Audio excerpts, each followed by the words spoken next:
And I'm back. I don't know what happened. Sorry there. Welcome. Lex Luthor here, everyone. I'll be your host for today. Appreciate everyone taking time out of their busy schedule to listen in. Hopefully we have some good material and content to help everyone.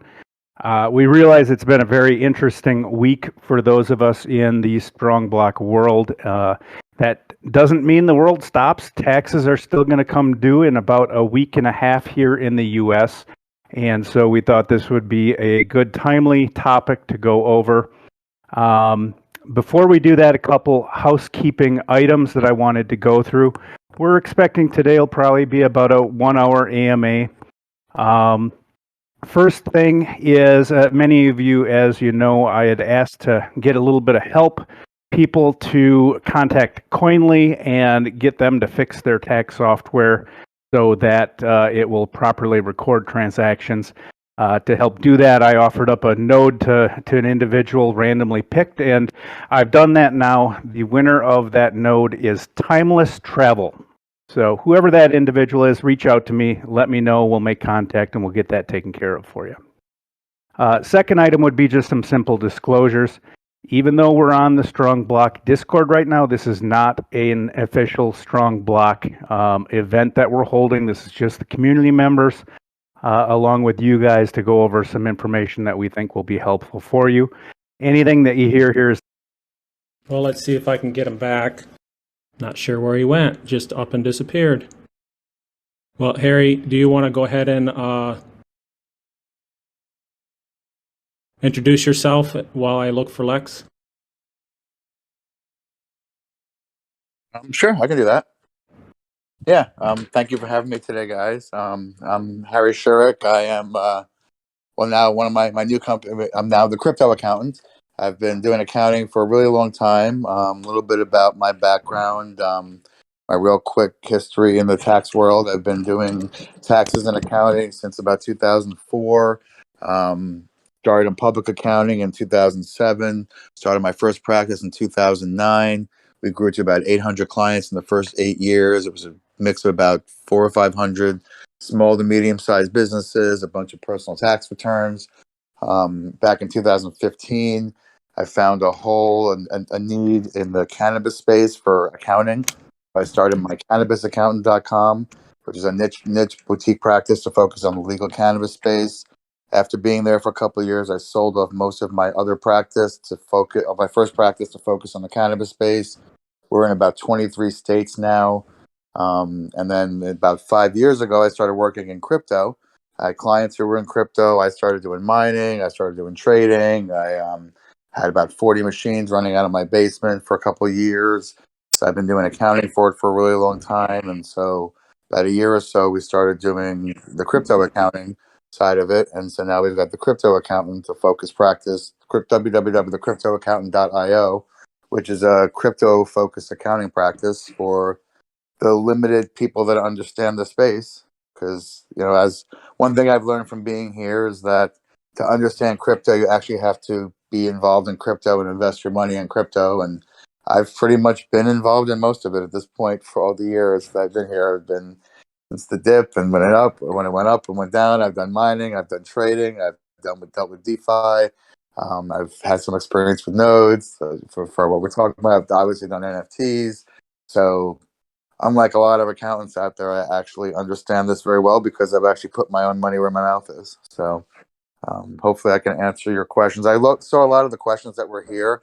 Honestly, a lot of them, I think we should be able to get through pretty well. I feel pretty good. I can help answer a lot of good questions. Obviously, I can't give personal tax advice to anybody here, but we can answer general questions, but definitely, I can definitely clear up a lot of the questions. So Lex is having issues with his computer or something, so we might as well just press forward, and I'll try to bring him back up here when I can. Okay. So, if you want, I can start with the first questions that were in this list, and we can kind of go through the questions in the list, and then after that, we can go through questions from the crowd if that works for you. Yeah, that works great.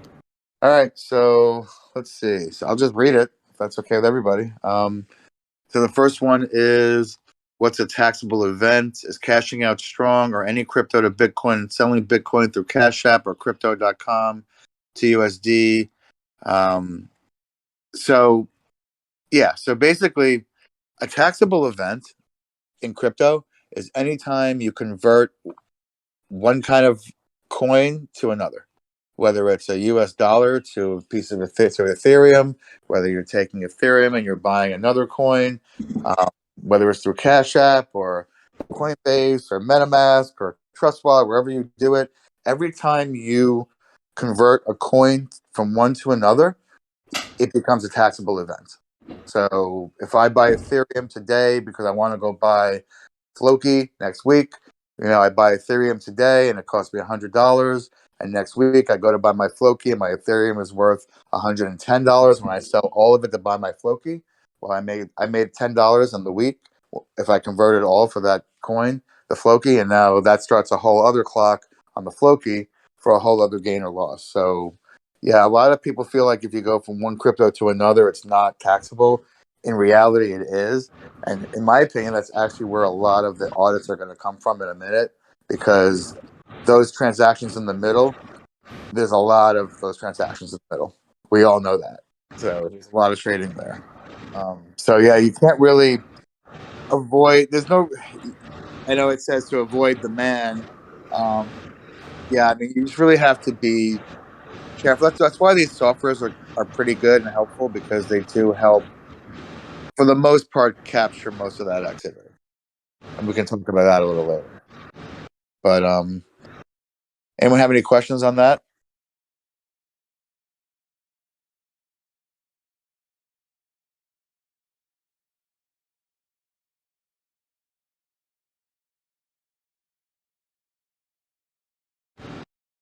We might as well press.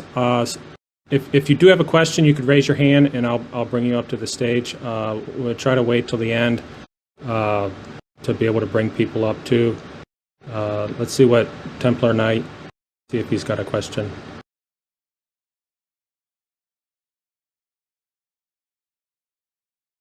Go ahead.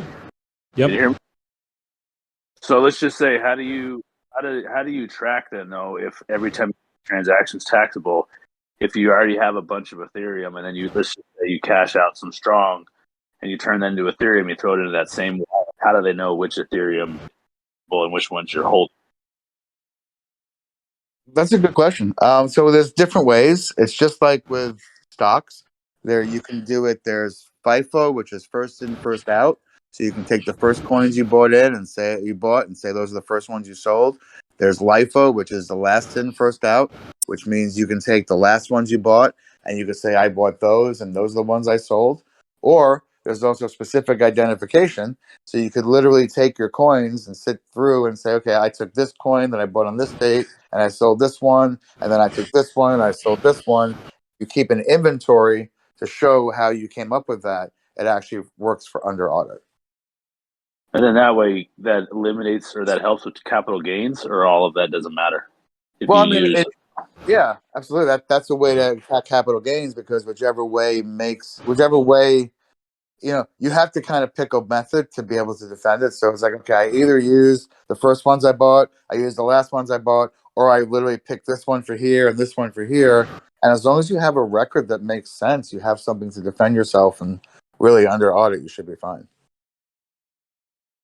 Appreciate that answer. Thank you. Sure. Let's take Crypto Black here. See if he's got what he's got.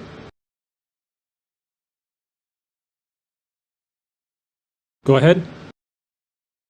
Hey, how's it going? Great. Good. My question is, I don't know, probably is going to be a big problem for some people over this past year. How is it taxed if a friend gives me crypto and then I turn around and sell it at a later date? Kind of what's my tax basis? Is it what he paid, or is it what the gift was worth when I received it? And also, I wanted to know if I was the one giving the crypto away, if I haven't been taxed on that crypto yet, how does that work as far as giving it away as a gift? Well, there are limits for gifts. So depending on who you gave it to and how much it was, um, there are ways. There are ways to, we'd have to talk a little bit more in detail on that. But there are limits on gifts, so you kind of have to give people certain amounts in different situations. Now, as far as cost basis, yeah, basically your cost basis. If you're the person giving it to the person, you're going to have two different cost bases. Your cost basis is going to be the cost basis from when you purchased it, and then your end base is going to be when you gave it away. Their cost basis is going to be what it was when they received it from you. Correct, like you said originally. So, where it is. That makes sense. Yeah, appreciate it. Perfect. All right. Do we want to go to the next question? Yeah, let's go ahead and go to the next question. All right. Let's see what we got here. The IRS is clear. You got to pay taxes on any transfer of the coins, and even when purchasing items. But when using crypto to purchase other property, you have to use fair market value of said property to determine tax basis for capital gains and losses. It's the same for services paid for in crypto. Any idea how to assess fair market value on a strong node?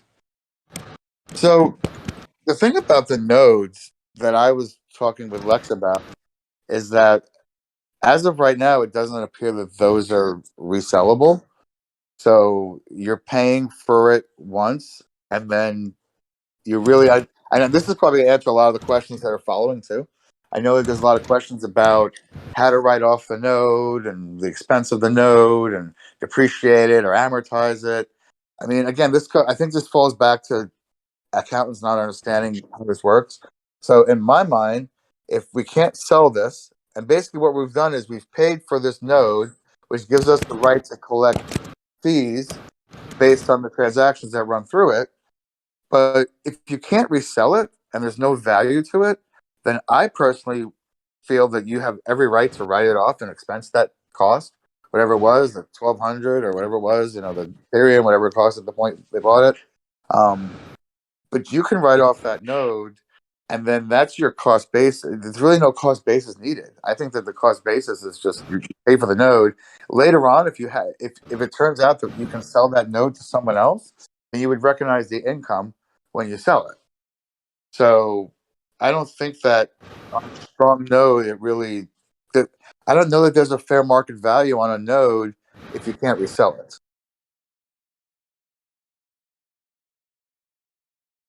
Is that probably, I'm sure that's going to open up a couple questions. Yeah. Yeah.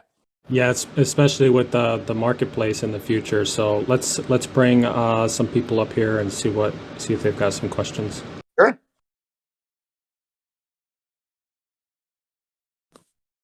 Hey, go ahead. Hello. Hey, we can hear you. Hey. So I know we touched upon gift. So let's say my wife, she doesn't make any income. If I gift her my strong rewards that I've claimed, is my cost basis zero, or is it the price of strong at the time that I claimed? The second one.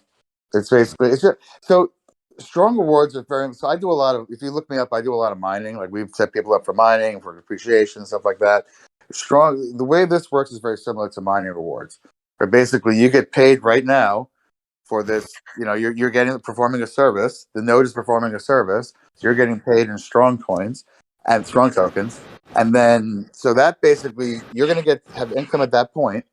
And then your cost basis is what it is when you receive it at that time. So when you gift it to her, yeah, just the value of what you gifted to her is going to depend on, and I think it's like 16,000. I have to double check if that's the number right now. It's like 16,000 a year for the gift limits, that you can gift to her. So, that would just be based on what it is when you give to her, but you're still going to get hit with taxes when you get it originally because you had income. Because you're performing a service, basically. Your node is performing a service. Yeah. Okay. So, say I bought, Bitcoin at $1, and then I gifted her $16,000 worth of Bitcoin today. Would I then just pay tax on like just the $1, or like I would have, like, would it not be any capital gain because I gifted it away? That one's an interesting one. Well, because it's your wife, I want to talk about that a little further with you, because really, because it's your wife, it's an interesting. It's a little different, because you're married. There's rules there. Um, so yeah, I don't think it's gonna. Again, if you convert that coin to something else, then you have a taxable event. So depending on how you send it, but no, I wouldn't think, again, because you're married, I think that the rules would be a little different than if you gave it to someone that you weren't married to. I see. I see. Yeah. Okay. Thanks. Sure.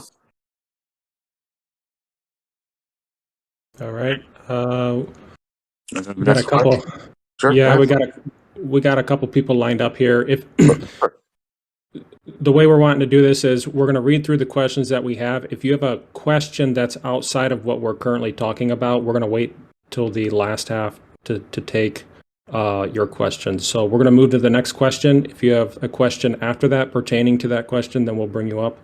And then if you have a question after we're done, we'll just bring you up and you can ask away. So go ahead with the next question. Sure. Yeah, I mean, it says, I think we kind of answered this one.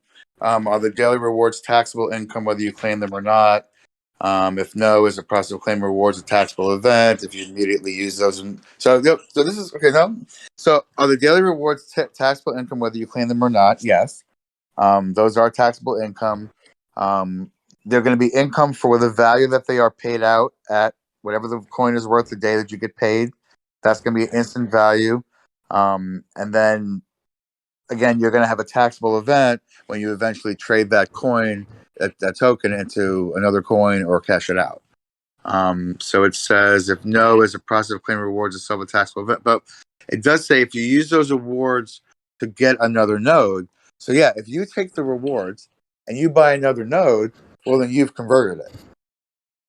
Okay, so you're not holding the so you created the event now. So basically, if I get the node, I get the coin tokens as a reward for my owning the node. But I take those, if I hold them and they go up in value, down in value, that's an unrealized gain or loss.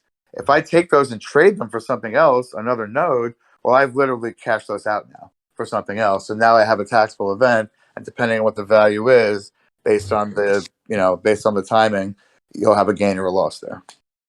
So Okay. I think we'll press to the next question, and then we'll Okay. take try to get through some of these questions, and then take the community up last half.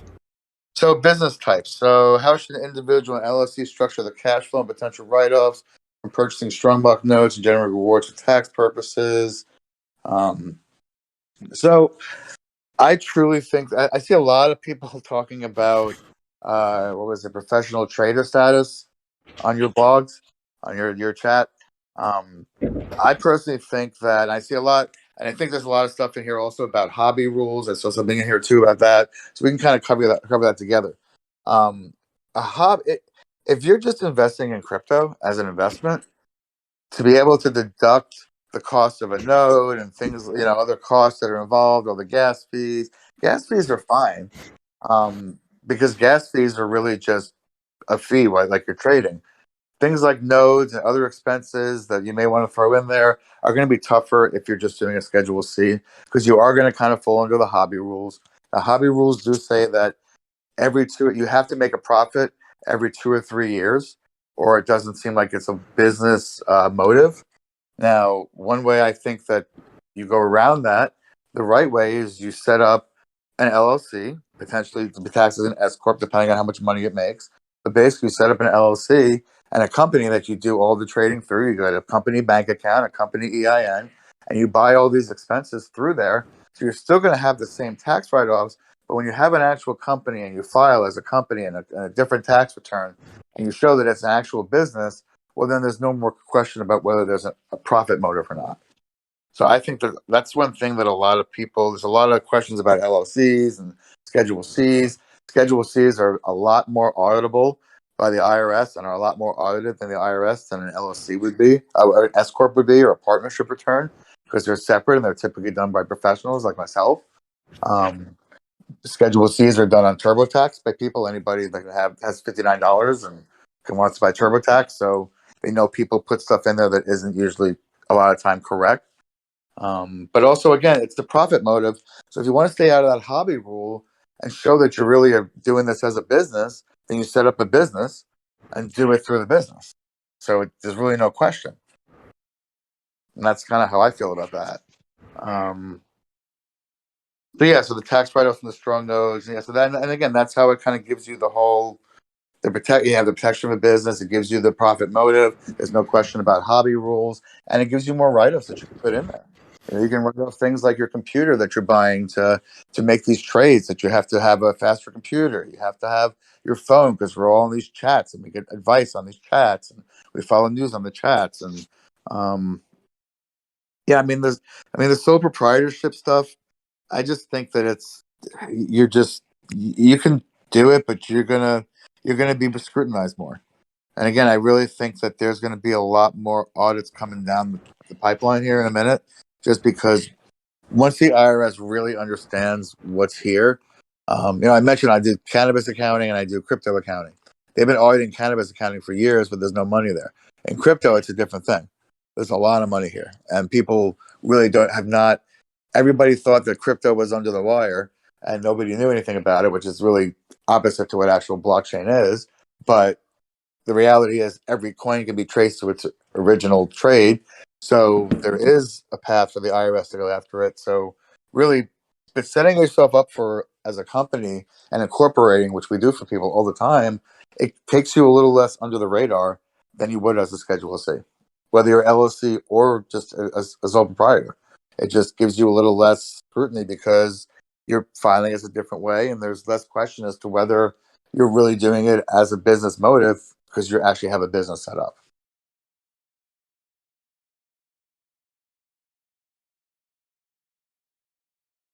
All right. What do we got for the next question? Let's see. Other daily rewards, taxable income. We talked about that already. Deductions for StrongBlock activities considered a hobby. We talked about that too. Yeah. So again, I think that a lot of the things about the hobby coming from the CPAs out there just comes from a misunderstanding of what's happening here and the time it takes to do this. And they don't understand. A business to be claimed as a material participant of a business, you have to spend 500 hours a year on your business. Now, I know that everybody in this chat, if they're invested in crypto heavily enough, more than likely spends 500 hours a year on their phone looking through and worrying about crypto. We all know this. That's like 2 hours a day. So, there's definitely ways to work around that and still not be breaking any rules. But again, the other part of it is if you have investment losses, you have to take them right. A lot of things like these softwares that people use and even like Coinly and the other ones, they're good, but they miss some certain things that the CPAs, they're missing a lot of those deductions, like a rug, or a reissue that went through and there was some issue with, there's all, rugs are huge. Those softwares don't typically pill rugs because they still have a coin in circulation that really has no value. And unless you tell it that it's valueless, and there is ways to claim that, a lot of people think, oh, I'm just out the money. Well, no, that's not true. It's just like any other investment. That's a deduction. All the deductions that are there, your gas fees, your transaction fees, your, geez, I got paid for something I did from a client with a stable coin, and it took like 10% of it was gone by the time I got money out, and I still think that a lot of these deductions are being missed. So it's really doing it as a business and keeping it in one area really will help with that deduction side as well. This question of writing nodes off for 15 years versus fully expensing them. Again, that's someone amortizing it as if it has a value for later. Again, since right now there is no guaranteed value to resell that node, I don't see how someone can assign one. It's not like a miner where, like, if I sell the miners to people on my other business where we sell Bitcoin miners, you actually have a physical machine. So if you have a physical machine, well, I can show that that has a life and I can resell that at some point, but I don't have a physical asset. So I think the 15-year expensing is, in my opinion, not necessary. And honestly, there's bonus depreciation now, but they're treating it as an intangible asset, and that's, for me, that's a lot. I wouldn't do that. Let's see, is it possible to do a bulk deduction of node costs or amortization this way? Again, the node costs of amortizing node costs, I just think that's an expense. So I don't think CPAs understand really how this process works. A node creation is similar to business expenses and claims like sales. Yeah, we kind of talked about that. Yeah, it's you're generating revenue, and things that you spend towards it are expenses, and as long as you properly account for them and keep records of it, it's deductible. Let's see. Yeah, these CPAs that are not comfortable deducting node creation costs, again, it's just a lack of understanding what this is and understanding how this works, because a lot of CPAs and accountants just were so afraid of crypto for so many years that they told everybody it was a scam and not to touch it. I was a different one. I had clients in the same state. In 1 week, back in 2017, one client here in Georgia and my other client in Seattle would not stop talking about crypto and Bitcoin and Ethereum and mining. And I went and saw these crazy machines, and I learned about it. And so I look at it differently. And so a lot of CPAs are giving advice on something they just don't understand. So like we're actually doing a lot of work for people just to help them get their gains and losses calculated at this point, because the CPAs don't even understand how to do that. And at least they can still do the rest of their tax return, but at least we can help them figure that part out, because again, everyone here knows if you're not in crypto, you don't understand crypto. It just doesn't work like that. I mean, that's pretty much most of the questions. As far as taxes, what categories of income, expenses do we need to break our data into? I mean, again, if you just tell them what they are, I mean, and it just depends. I mean, certain things are going to be deductible and certain things aren't. But let's go to some. I would say let's go to some questions now. We've got about 30 minutes left. I think I've kind of rattled Yeah, that now. So I let's can bring talk some about people up on stage.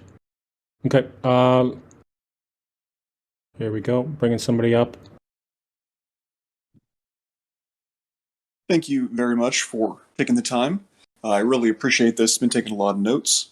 One of the questions that you answered up there about node creation and CPAs was for me. My CPA is definitely fighting me on saying that nodes are an actual expense. He's saying that the capital gains and loss can be accounted for, but that later on down the sheet where it has expenses, that cannot be done. From my understanding, you're saying I need to put this underneath my LLC. That is an investments named LLC. I do other stuff on the side, and it can then be expensed there. What is your advice on trying to help him understand? Is there anything that I can reference that's official that could help bring him into understanding? That's I it almost makes me chuckle, that question. I'm sorry. It's like I don't know. It's like it's trying to teach people something that they don't. This is a really hard topic for accountants, because they either most just aren't even open to hearing about it because it's so unusual. But again, it's just I I don't know that there's any real stuff to show him, except it's really explaining the mechanics of how it works. I mean, we could maybe talk about, maybe there's something we could put together for you at our firm that it's as an explanation, and if it comes from another accountant that's working in this, maybe that would help them understand better why it's deductible. I mean, we could maybe do something like that for you. um I don't, it's hard to, I deal with this with crypto all the time, with people trying to make them understand that it's just not this imaginary thing, and it actually does fall in the rules. It's just you have to understand how the rules apply. Yeah, I don't. Yeah. A lot of So, CPAs are stubborn right now, and they're just. And look, a lot of accountants, we're taught to be very conservative, So if it's Yes. something we don't understand, we're literally taught to take the most conservative view, which is, well, just don't mess with it, don't take it.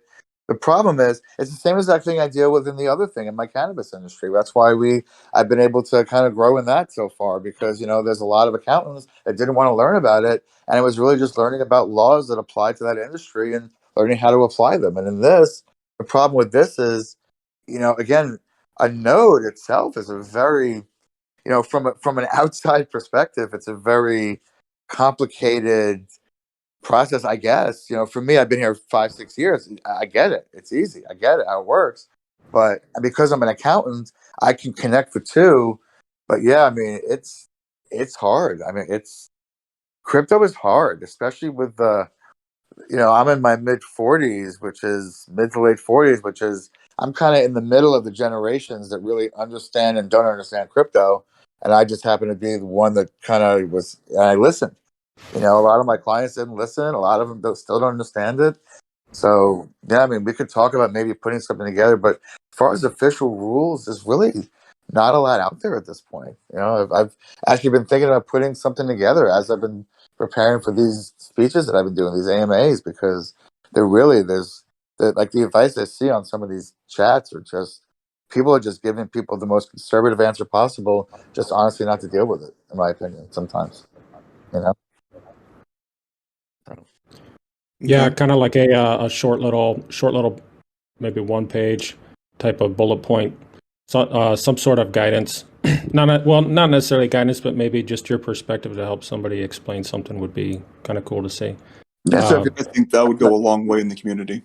yeah. If you want to connect with me on the Telegram or on my contact page, and we'll definitely put something together that would work to kind of spell it out. That'd be great. Yeah, absolutely. Yeah. Thank you. I very much appreciate that. Oh, thank All you. right, awesome. We'll move on to the next person. Mo King of Credit, bring you up here and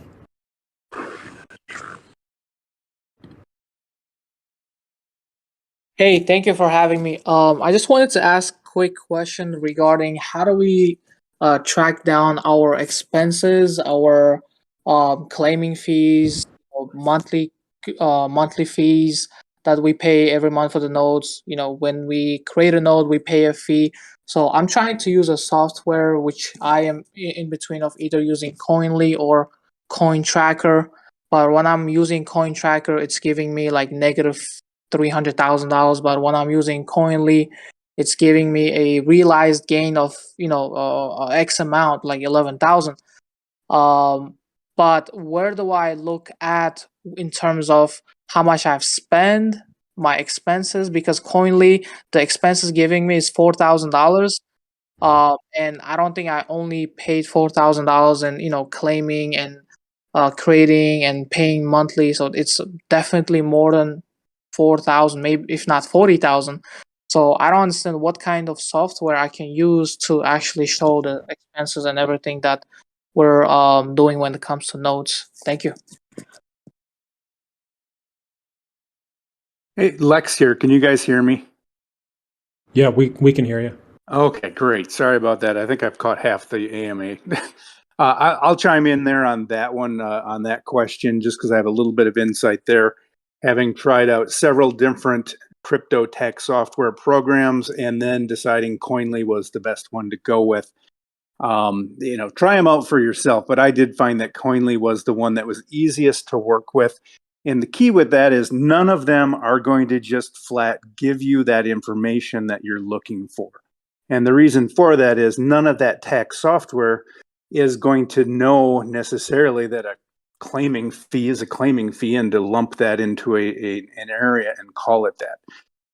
The different software packages, Coinly included, give you the ability to manually do that. What you essentially have to do, unfortunately, is go through the transactions, recognize when you see a transaction with a certain amount of ETH going off to this contract address, and you can see that on a nice list. And Coinly, in that case, lets you put a check mark by each of those transactions, which is a withdrawal of ETH going to this contract address.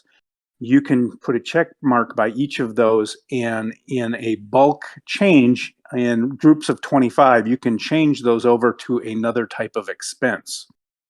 Right now, Coinly is a little limited in that they pretty much don't have different customizable expense categories.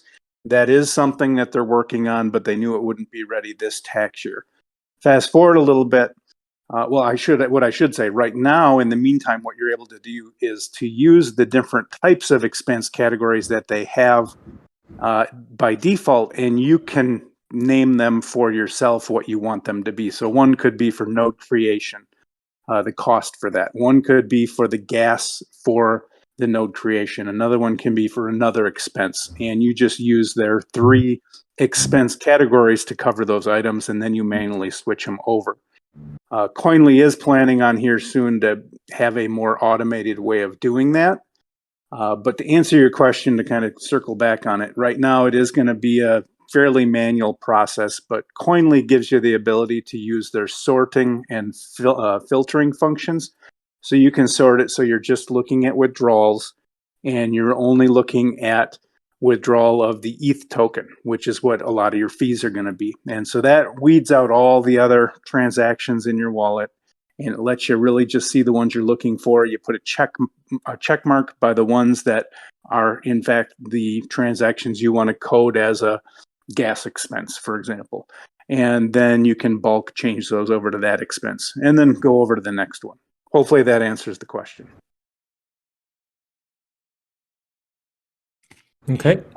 Okay, so whatever, like the gains that it was showing, I should not pay attention to it until I do those manual tweaks, you're saying, Lex? Yeah. So, for example, in the example you're giving, what you're generally going to find once you import your wallet into Coinly and you look at how things are, you initially look at the summary page and you're like, this is way off. These are obviously not my numbers. What you'd normally see if you had a whole bunch of nodes, you'd see a very small number next to the income category, which might be like $2,000 of income. And maybe you have 100 nodes and you're like, well, that's way off. But then you see that you have $300,000 of capital gains. And you're like, well, there's my income. And so with Coinly, one of the first things you have to do is you have to go in and tell it that those tokens of strong or stronger that you've gotten as your node rewards, those you have to put a check box by each of those, once again, using the filtering. So you filter for deposits with the strong token and you filter it for that. And basically all of those transactions are essentially going to be your claiming. You put a check mark by each of one of those transactions. You click the button on the right that says, let's change these over to mining income or reward income or whatever you want to classify it as.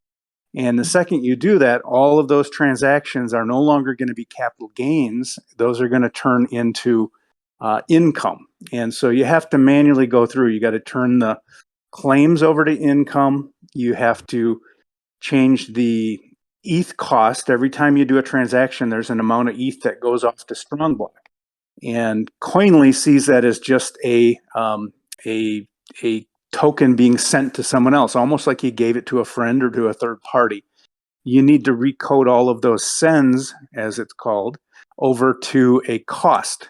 And that's where, once again, you can pick a different type of expense so you know what type of cost it was.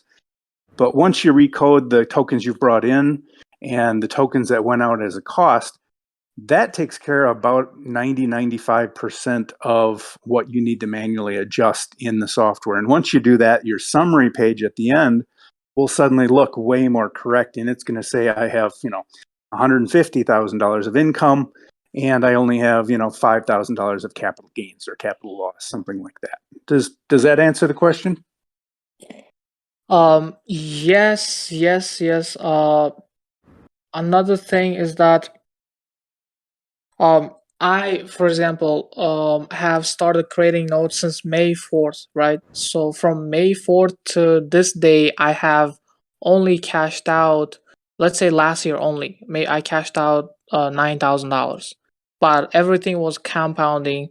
So I was buying nodes, at $150, and I was buying nodes when Strong was $1,000.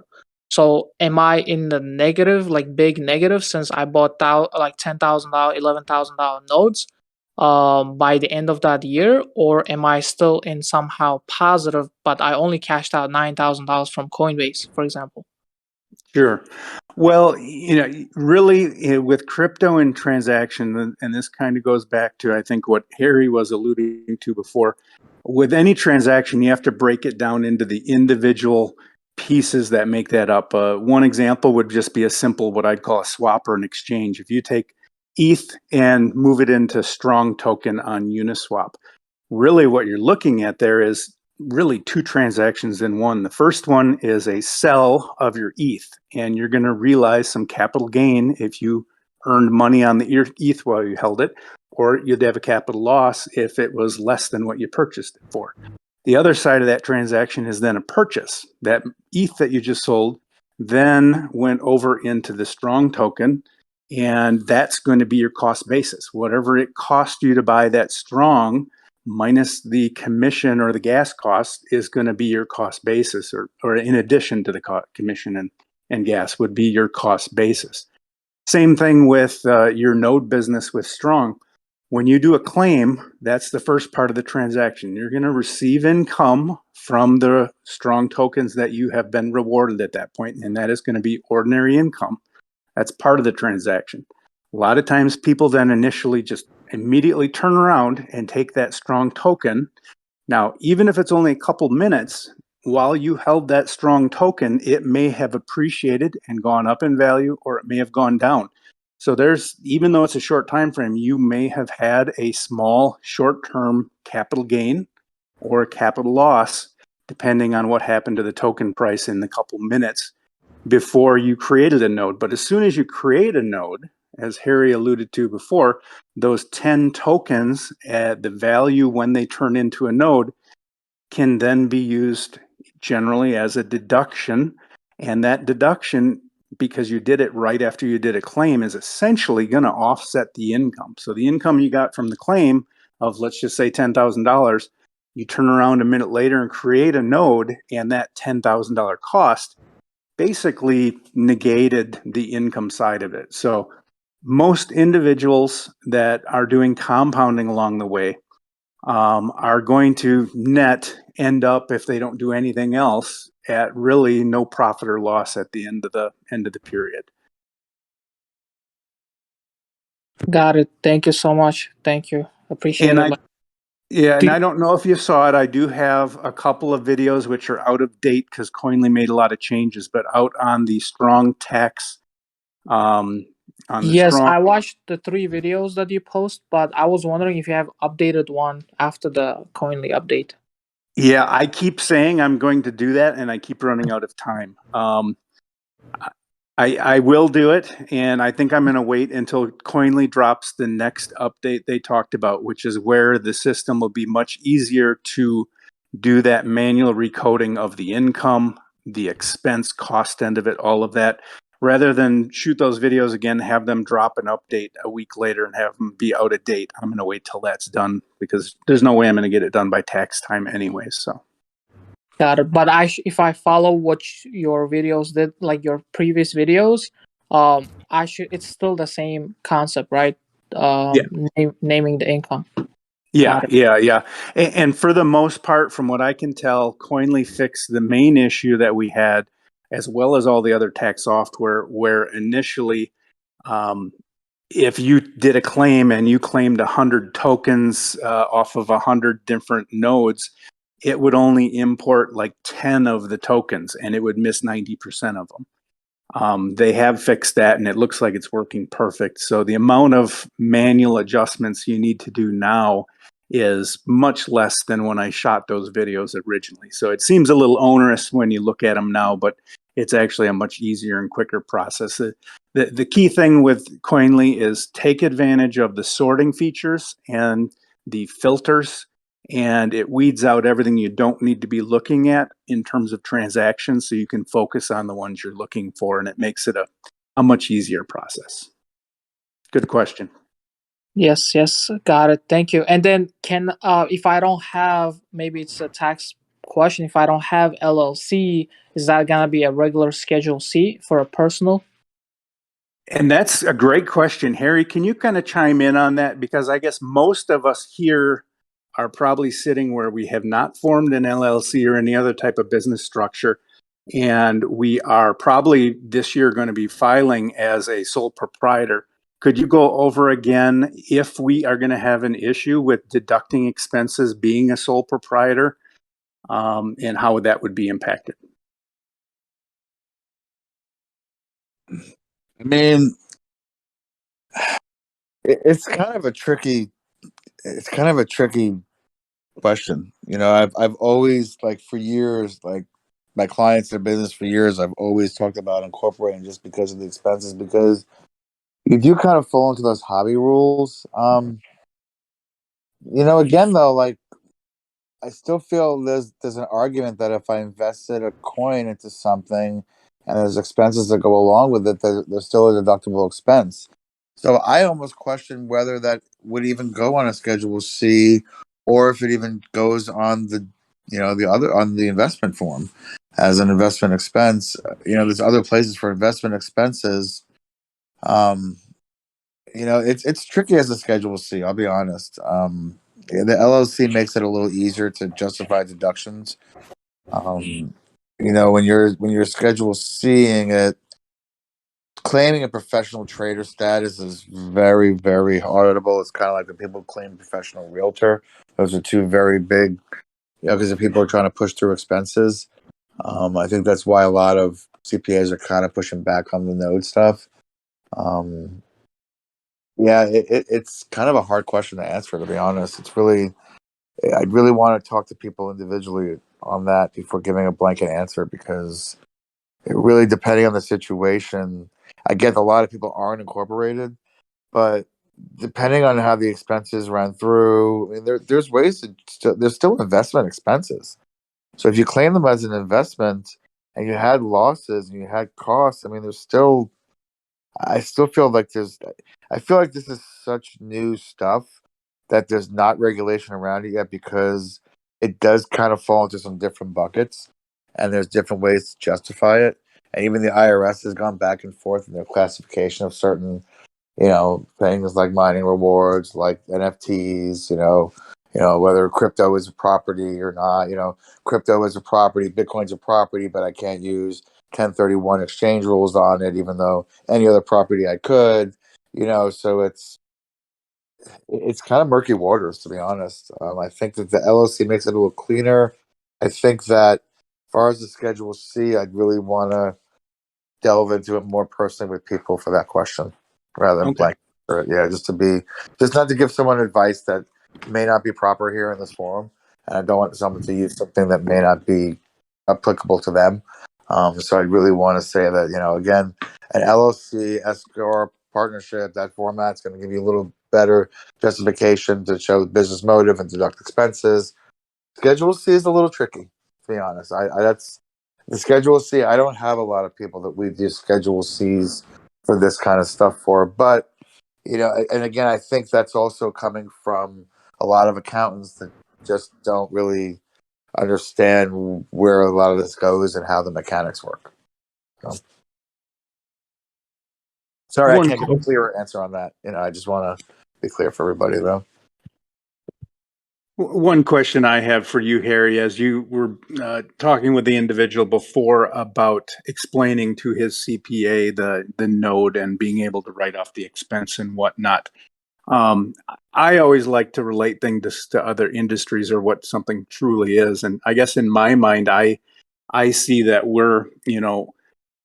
we have these computers, which are database storage devices, and they're performing work. And for that, we're being, compensated with a form of income.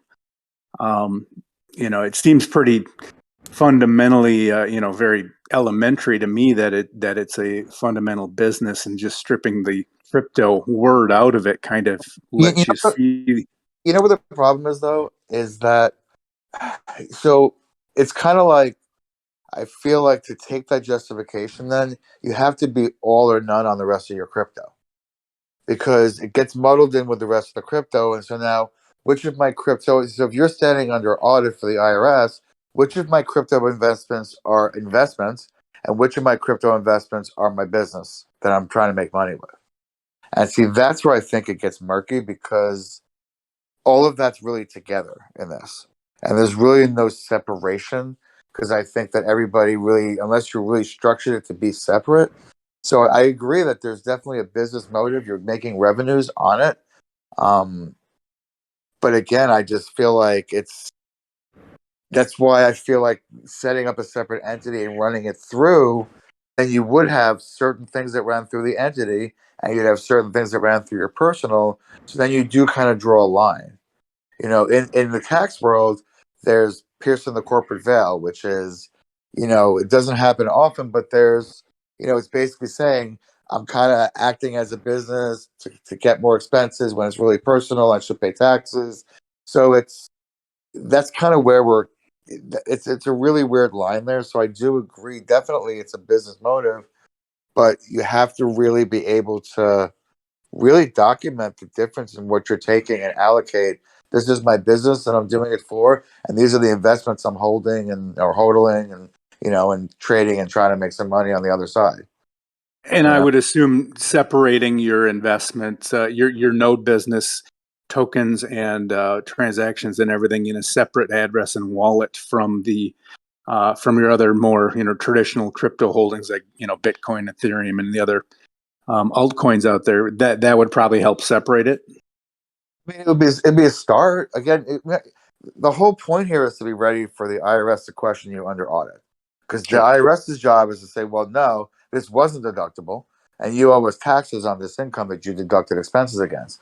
So if you're keeping the records and showing this is a business, these are the revenues I made in this business, this is the ROI I have for investing this many Ethereum at this much price, and I put in this much money, and I've taken this much out, and if you treat it like a business and you don't have that for the rest of your whole portfolio, well then, yeah, I mean, it's arguable. And if you're sitting at the table, they're not. Their job is to now argue against that. And it's really hard. Whereas if you're just kind of a dabbler, and I've got some coins here and some there, and some was for this and some was for that, but I have these notes too. The problem is they're not going to understand. Well, what's business and what's not, and where's the disconnect there? And that's where I think just feel like, yeah, I mean, the Schedule C, in my opinion, is always risky when you file a Schedule C.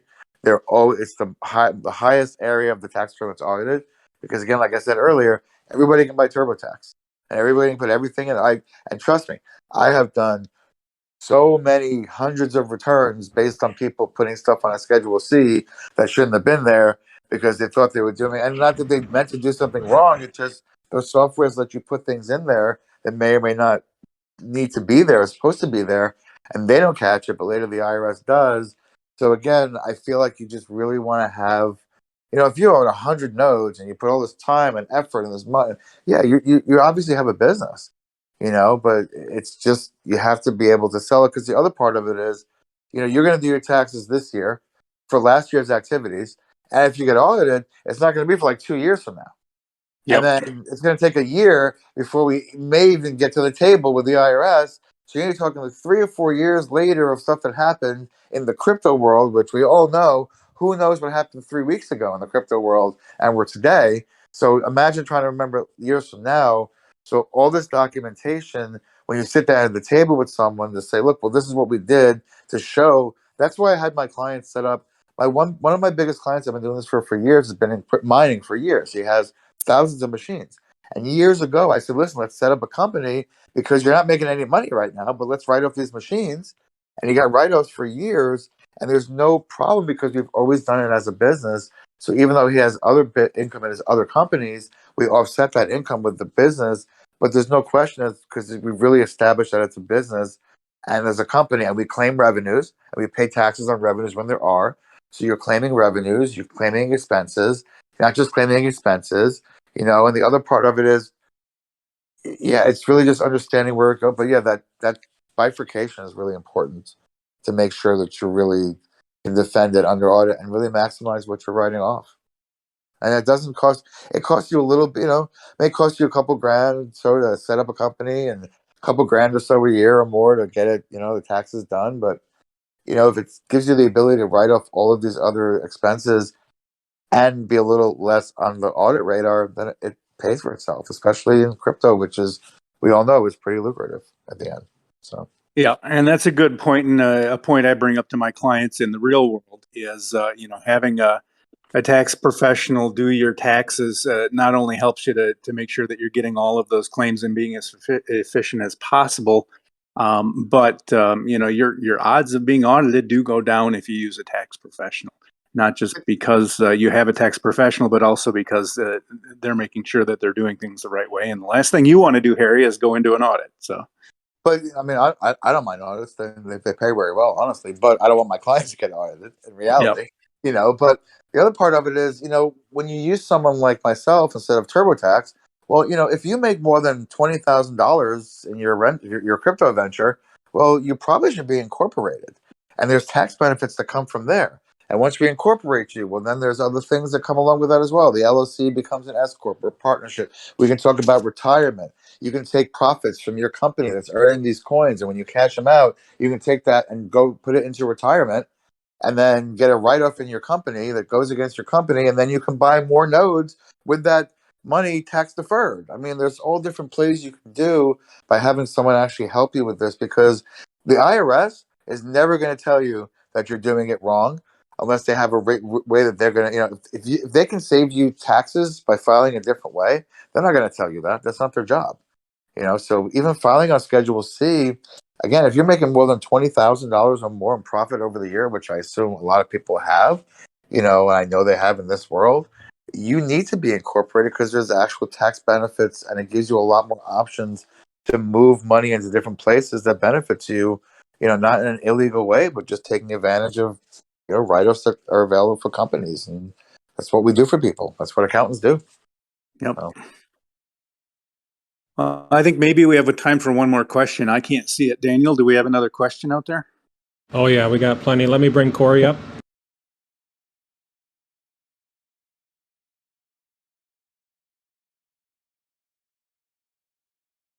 There we go. Hey guys. Corey. Yep, we can hear you. What's your question? Perfect. So you mentioned about the LLC. I know I have an LLC, but I have my nodes purchased outside of the LLC. What would be the easiest process of getting that beneath an LLC? Should I create a new LLC, or can I use my current LLC for a different business? What would that process be like? Again, I'd probably have to talk to you personally, just get a little more information on your company. But really, I mean, yeah, if it's just transferring assets from one place to another and putting something in a different name, and it's just really naming things right so you can move into where they need to go. Another thing, if someone has an LLC and they made profits last year, we can also look at, if you benefited being an S corp to save taxes, we can also help you potentially backdate that as a way to take advantage of it for last year still.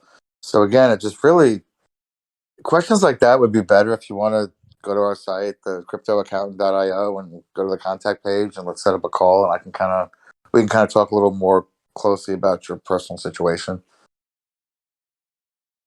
Perfect. Thank you. Thank you.